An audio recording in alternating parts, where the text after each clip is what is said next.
8월 1일 월요일입니다. 오늘 아침 신문은 어떤 소식을 다뤘는지 짚어보겠습니다. 이현웅 아나운서가 주요 내용 정리해왔습니다. 어서 오세요. 안녕하십니까. 네, 첫 번째 기사 보겠습니다. 권성동 원내대표가 당대표 직무대행에서 사퇴하기로 하면서 이 새로운 국면을 맞게 됐습니다. 이 제목을 보면 비대위 체제로라고 써 있는데 바로 전환이 되는 건 아니죠? 네, 그렇습니다. 권 원내대표는 비대위 체제 전환에 모든 노력을 기울이겠다고 말을 했지만 네. 이 계획한 대로 될지는 조금 더 두고 봐야 될 것 같습니다. 비대위 전환 요건인 최고위 기능 상실이라는 부분에 해석을 두고 이게 전원 사퇴일 때를 말하는 것인지 아니면 과반 이상일 때를 말하는 것인지 아직 이견이 좀 남아있기 때문입니다. 네. 그리고 비대위로 간다고 해도 비대위원장을 누가 맡느냐 그 부분도 여당의 새로운 고민거리가 될 수 있겠는데요.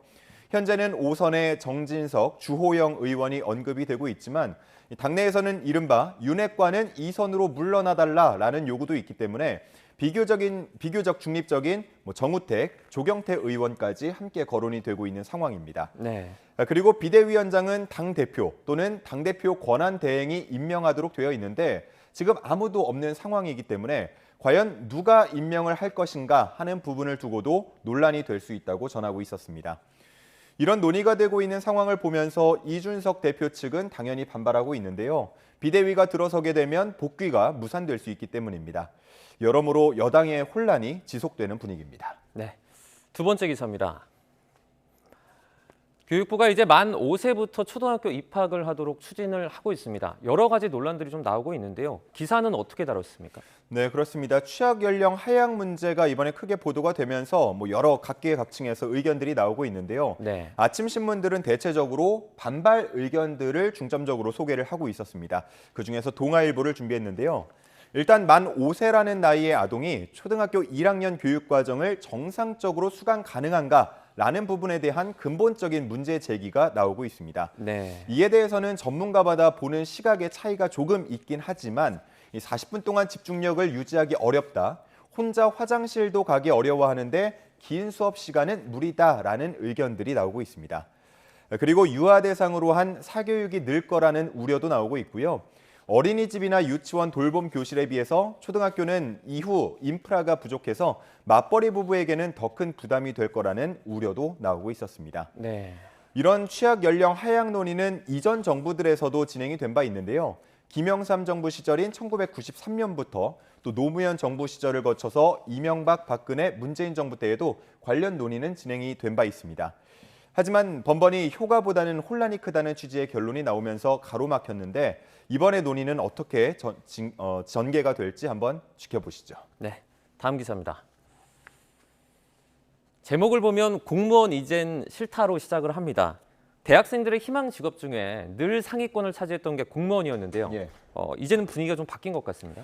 그렇습니다. 몇 년 사이에 그런 움직임이 더 가시화되고 있습니다.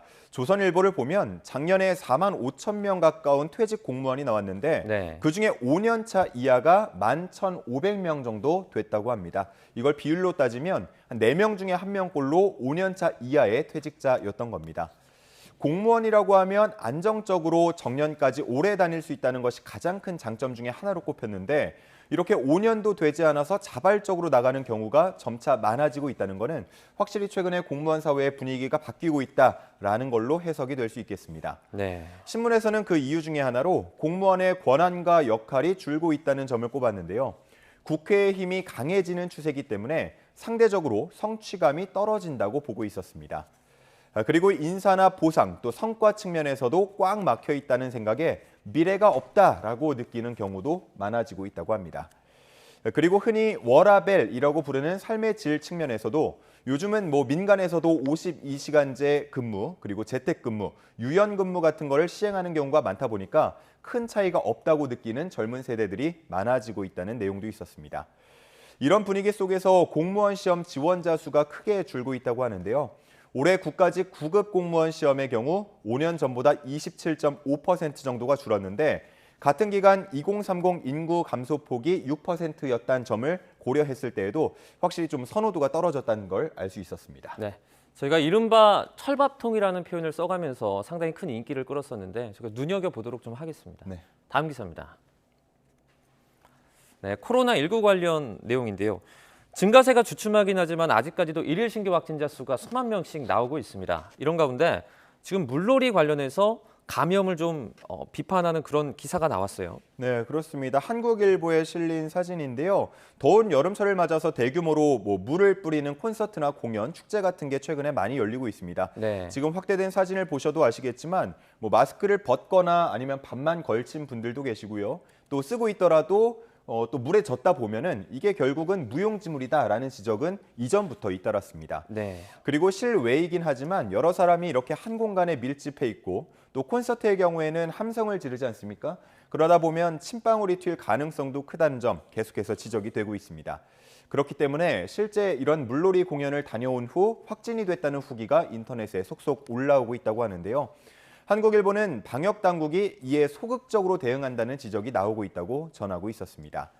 지난달에 방역 당국은 물놀이형 유원 시설의 방역 상황을 점검하겠다고 말한 바 있지만요.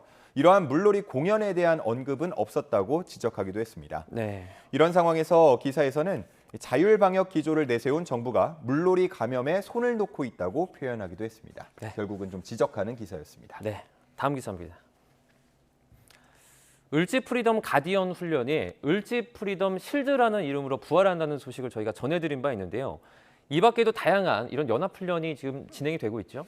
네, 그렇습니다. 중앙일보에 실린 기사인데요. 중단됐던 연합훈련들이 속속 재개가 되고 있다라는 내용입니다. 네. 그중 하나가 대표적인 게 쌍용 훈련인데요. 이거는 한미 해병대가 주축이 되는 연합 상륙훈련의 이름입니다. 2018년에 역시나 중단이 됐다가 내년 봄에 부활할 전망이라고 합니다. 내년 3월에서 4월 정도로 예상이 되고 있는데요. 아직 준비할 시간이 많이 남은 만큼 해병대는 가능한 한 최대 규모로 참가하려고 준비한다는 전망입니다. 이외에도 한미 고위급 확장 억제 전략 협의체를 9월 중에 개최를 하고 그 이후에는 확장 억제 수단 운용 연습도 실시하기로 했다고 합니다. 이렇게 중단됐던 훈련이 재개되고 또 연합 태세가 더 강화되는 분위기인데 역시 북한은 이를 두고 불장난에 상응하는 조치가 취해질 수 있다라면서 강력하게 경고하고 나섰습니다. 네. 따라서 전문가들은 이번 달을 한반도 정세의 고비가 될 수 있다고 보고 있었습니다. 네. 마지막 기사 보겠습니다. 인기 드라마죠. 이상한 변호사 우영우 관련된 소식인데요. 우영우가 극중에서 지켜낸 이 팽나무가 또 상당히 인기를 끌고 있다고 합니다. 관련 내용 전해주시죠. 네, 그렇습니다. 해당 드라마의 7화와 8화에 비중 있게 등장한 나무인데요. 지금 확대가 되고 있죠. 아마 드라마 최근에 많이들 보시다 보니까 이 나무 기억하는 분들도 많으실 것 같습니다. 네. 컴퓨터 그래픽이 아니고요. 실제로 존재하는 나무인데 창원시에 있다고 합니다. 주민 50여 명 정도가 모여 사는 작은 농촌 마을에 있는 나무인데요. 드라마에 나온 이후에는 하루 200~300명 정도 관광객이 이 나무를 보기 위해 계속해서 방문을 하고 있다고 합니다. 마을 주민들은 벽화도 그려놓고 또 팽나무로 가는 길 안내 표지판도 만들면서 관광객을 맞이하는 분위기지만요. 한편에서는 이 팽나무가 혹시나 훼손되진 않을까 걱정하고 있다고 합니다. 이 나무는 2015년 보호수로 지정이 됐고 507년의 역사를 지닌 것으로 추정이 되면서 팽나무 보호수 중에는 두 번째로 오래된 나무라고 하는데요. 그렇기 때문에 혹시나 훼손이 될까 우려하는 목소리가 커지고 있는 겁니다. 네. 창원시는 이에 대해서 울타리 설치 등의 보호 대책을 마련할 예정이라고 밝혔습니다. 네.